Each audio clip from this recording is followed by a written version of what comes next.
Welcome back everyone to Jface Games. Merry Christmas for those that celebrate Christmas, or other happy holidays for those that are celebrating other holidays.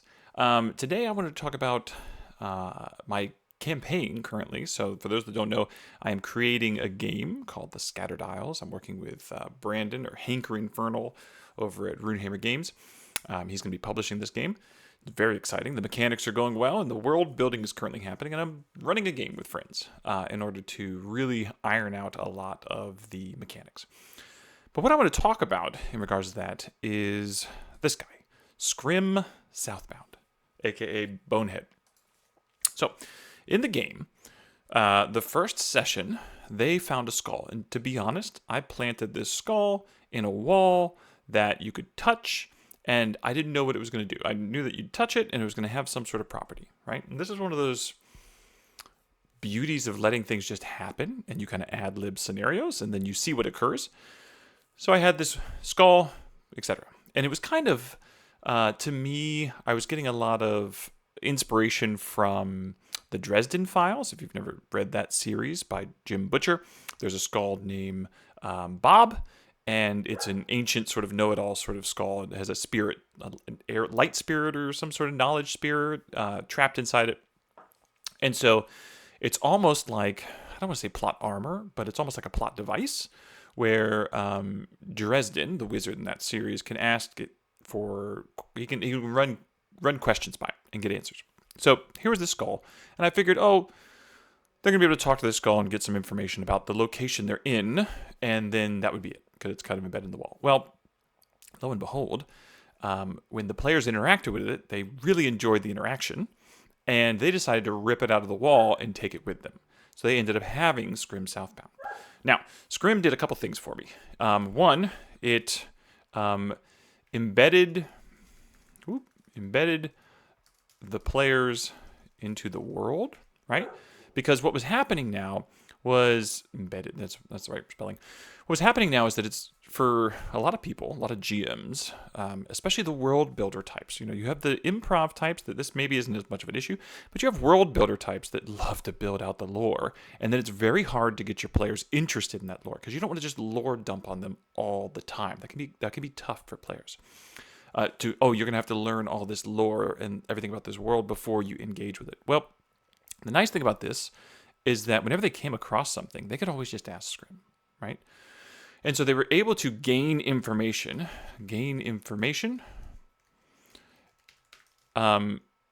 like immediately. And this, it built them into the world more because they felt like they had more knowledge about it almost instantaneously. This was wonderful. But if I just let them have this and Scrim was all knowing, that could end up being a problem, right? Because now the players might lose all agency to kind of interact with people because they have this all-knowing sort of Encyclopedia Britannica that you're just able to, pull into. Encyclopedia Britannica. I'm probably dating myself now. So I had to have consequences. And this was also sort of ad-libbed. And this the thing I loved about Scrim Southbound is the entire thing was ad-libbed. Nothing was planned. It was just sort of what felt right in the moment. But I had these sort of tenets. Like I wanted to give the players a benefit and to help them move along because I knew sessions were going to be shorter, right? I knew that I wanted to motor through these sessions. So then being able to just gain information, but in a way that felt, it still felt earned in a way because it felt like it was a part of the world. It wasn't just like the GM just telling you things, or at least that's how it felt. Maybe that was just set dressing that did that, but it worked. So I had to add in consequences. So the way this worked is that whoever was holding Scrim was gaining information. And then randomly, I just had Scrim, there was a player who was holding him, and Scrim said, you know what, we should probably talk about your brother at some point in time. And this dropped in that Scrim was spying on their memories, right? So now they were getting a little freaked out because they didn't want Scrim sort of, that now it wasn't just, I'm just gaining stuff. Like this is just, I can just push this button as much as I want. I can pull this lever and get, the reward. Now they were realizing, Scrim's getting something from me too. This is how he gets his knowledge. He potentially gets it from people, right? So now it was getting a little more interesting. They were a little more hesitant.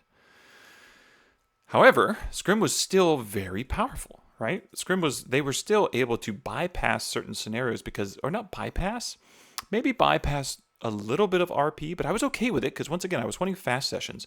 So they were bypassing a little bit of RP, but they still had to interact with people in order to get past the obstacles, right? So the obstacles now, I'm just going to write obstacles here. The obstacles were not gaining the information, but were how to use the information, right? It was no longer I need you to figure out how to get to know where you are in your bearings. It was more like, we got to get right to the point where you have to figure out what to do with your scenario, right? And so that was what was kind of going on here, which was pretty cool. But we needed heavier consequences. So now, what later happened, and this was random, was that I mentioned that one of the players, as they were discussing or talking with Scrim, they now forgot their father's face, right? When Scrim happened to mention the father, and when the player tried to think about their father, they couldn't picture their face. So now Scrim was potentially taking memories, erasing memories, or taking them permanently. So now the consequence is even more. And I love this because the players still loved Scrim. They still love interacting with him. They like talking to him.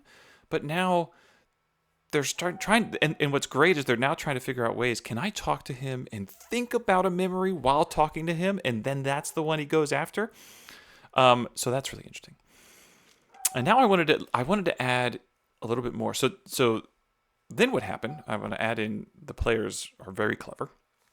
And what one of them decided to do was, hey, we're at a situation where we need information from another person that Scrim does not have.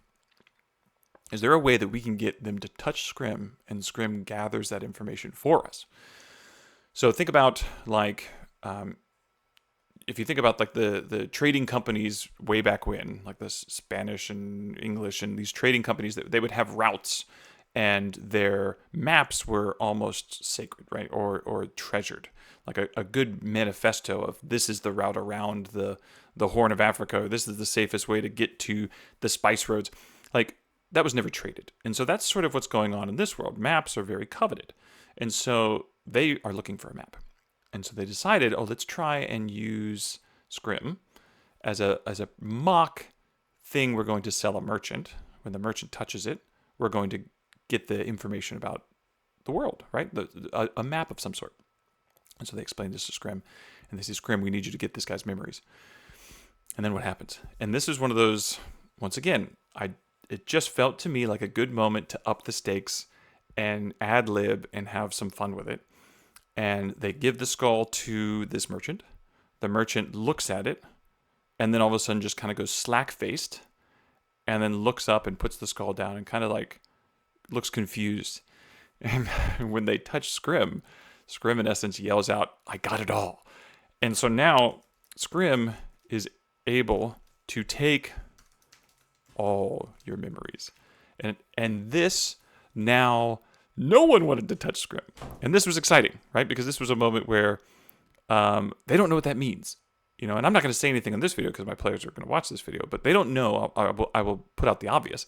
They don't know if Scrim is good. They don't know if he's bad. They don't know if he's neutral. They don't know if he is unaware of what he's doing to things. They don't know if he can do this at will to anybody. Is he doing it for a purpose? Is he just collecting? They have no idea the context. And I'm good with that because I want them to layer all those things in there and have this very fun, very interesting relationship with this, in essence, plot device. And so Scrim Southbound. If you don't have a Scrim Southbound in your game, I think it's something to think about. I think that the original concept for this, for me, subconsciously, probably came from a Matt Colville video. There was a video a while back where he was talking about, I forget, it was very science fiction-y, where in essence he talked about your player waking up with a device that was like an encyclopedia, but it had sockets missing out of it, right? Where it was like a gadget device that had sockets missing out of it. So it immediately gave you information, but there were holes in that information, and part of your quest was to try and fill those holes. And how I believe that video was about how to slowly build lore into your game that was much more palatable for your player so that they didn't feel overwhelmed by the lore that you were building. So that's today's video. Once again, I hope you guys are having a wonderful holidays, and I hope you like the new microphone. This was a gift, and I hope it sounds good. And check out any of the other videos here, and I hope to talk to you guys soon.